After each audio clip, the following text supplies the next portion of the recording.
What's up YouTube? I'm Vaughn and this is the Gear channel where we discuss collectibles, hobbies, competitive games from tabletop to video games, and we're back with another Edison's format match duel, and this time we have our new Ancient Gear deck versus Frognarch, and it's kind of fitting with both the images, so let's get right into it. So we're going to see who's going first, and it's going to be us. Very nice. Our opening hand is a Ancient Gear Engineer, Golem, Beast, two workshops, not the greatest hand, pretty much brick. Our opponent does have a Caius, a Treeborn Frog, Heavy Storm, Swap Frog, and a Soul Exchange. Very nice. We draw into another engineer. It's not looking too good for us. They draw into a salvage. Very nice. They're going to set the Treeborn and pass, and we draw into Power Bond. If you're not familiar, it fusion summons a monster and it doubles the attack. So specifically machine monsters. So we're going to definitely use it. You summon out a big boy ancient ultimate ancient gear golem, which is going to be at 8,800, and he has piercing too. So we're just going to swing off the bat, and look at that. That was a crazy top deck. Some pro plays. You can also do some pro plays as well, like liking and subscribing, because it really helps the channel a lot, and I do really appreciate it. Okay, so now we're going to game 2, and let's see where our opponent's going to have. So they have a Trap Dasu, which is very good. Battle Fader, Salvage, Swap Frog, and Mirror Force. We have a Golem, Cyber Dragon, another Golem, Gear Town, and Terraforming. And Terraforming is at 3 in this format, which I really do like, and I kind of miss. So they draw into Thestalis. We're going to go and normal summon the Swap Frog. We turn it, set, and pass. We draw into Fortress. Very nice. We're playing a very small engine, but it's okay. So then we're going to return to the Fortress. We're going to go Terraforming. Honestly, for standard format, I think Terraforming should be back at 3. So we're going to go and set the gear down to set another. Then we're going to trigger so it doesn't miss its timing. If we do it this way, if we activate the gear down, then it's going to miss timing. So we're going to special summon our Yugioh Dragon, which is very good. And we're going to swing for 3,000. Does it hit? No. Battle Fader definitely stops it. Our opponent draws into another salvage. Very, very nice. They're going to return the Treeborn Frog. Do they come into any place? Yes. They're going to go summon the Swap Frog to go and foolish another Treeborn. Then we turn and pass. So they're not setting the Mirror Force because there's no point. We draw into another Terraforming, which is going to get our gear down. And we're going to do the same play as last time. So we're going to go set and then trigger the effect. So we're going to go and supposed to summon Yugioh. Now, Gear Town's second effect allows each of our ancient gears to get 1 less tribute, so we're going to tribute it so we could deal some piercing damage with a golem, and then we're going to swing once again, pass to our opponent. They're going to special summon. We're like, okay, we can't really do much, so they're going to special summon this Swap Frog, use the effect to Foolish, and there we go. Savage is going to return the dupe and the Substitute, and they're going to make a pretty scary wall at the moment, so the Swap Frog again, going to go and Foolish for deck thinning, so then pretty much leading only towards like Monarchs being remaining in the deck, so they could top deck quite a bit of good cards, and they're going to use that effect, and there you go, there is that wall. So if you're not familiar, you have to attack this one, and this one says you have to attack this one, so in the end you can't attack either of them. Okay, so we draw into Twister, which is very nice. We can't really do much. We have to pass. They're going to go Brain Control, which we're like, ugh, that's going to hurt. So they're going to swing, and yeah, pretty much. So we're going to go and draw into Ancient Gear Beast. Not bad. We could definitely summon it.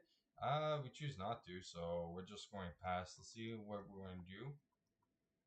Yeah, it's not looking too great for us, guys, because we need something to break that board, and there's not much. Now, he's saying like missing timing, but we'll like start a battle phase, going to do that, which I'm like, it's okay. It is where it is. So, we're going to summon the Yugioh. Oh, we have Power Bomb. We could summon him. Is it really worth it? Not too much. So, we're just going to go and set Cyber Dragon in case if he pokes with the Swap Frog, but Kai's is going to get rid of it, and we're like, okay. Wasn't the greatest play, but it was still something. We were trying to out-resource our opponent by making them like use up all the dupes, but yeah, we don't have enough time or enough life to be doing stuff like that. So they're going to go with Thestalis, and they're going to go and snipe the Golem, and we're going to take 800. That's a lot of damage. So now we're taking 24, and they're going to set and pass, and we draw into Gear Frame. Can we really come into anything? Not really. So we're going to go into game 3 now, okay? And we're going to definitely start and see what's our opening hand, because we're definitely siding accordingly. So we start with a Solemn Judgment, Ancient Gear Golem, Terraforming, Ancient Gear Beast, and Mechana Gear Frame. Our opponent has Salvage, Thestalis, Swap Frog, Torrential Tribute, and another Thestalis. I kind of butchered that hand, but it's okay. We draw into a Heavy Storm. Very nice. We're going to Terraforming. And we're definitely going to go and set and activate and then summon the gear frame, which is going to add. And from this, we're just going to pass. We're not going to commit into too much. So I think this is the appropriate play. They're going to go and special summon. We're just going to allow it. We won't do anything fancy. They're going to go Savage, which we're like, okay, that is good. So we're going to wait for our opponent to commit into a normal summon and then try to OTK. So now Solemn Judgment is going to get rid of that. And they're going to go and set and pass. Very nice. So the first thing we're going to do is summon Ancient Gear Beast, seeing if there's any response. There's nothing. Okay, perfect. So now we're going to go Heavy Storm. He was probably waiting for us to commit a little bit more, but we're like, nah, we're not doing that. Especially that we have Fortress and they're aware of it. So now we're going to go and summon the Gajiltron and then Machina Fortress, and that is game. I think it's about time we show you the deck profile. And here is our Ancient Gear deck. Now, it's definitely not like the most competitive deck, but it's definitely very fun just to like free OTKs. And we have like a lot of like cool like key stuff, like especially the Twisters. It really helps with the guild town, and 3-tower farming is incredible.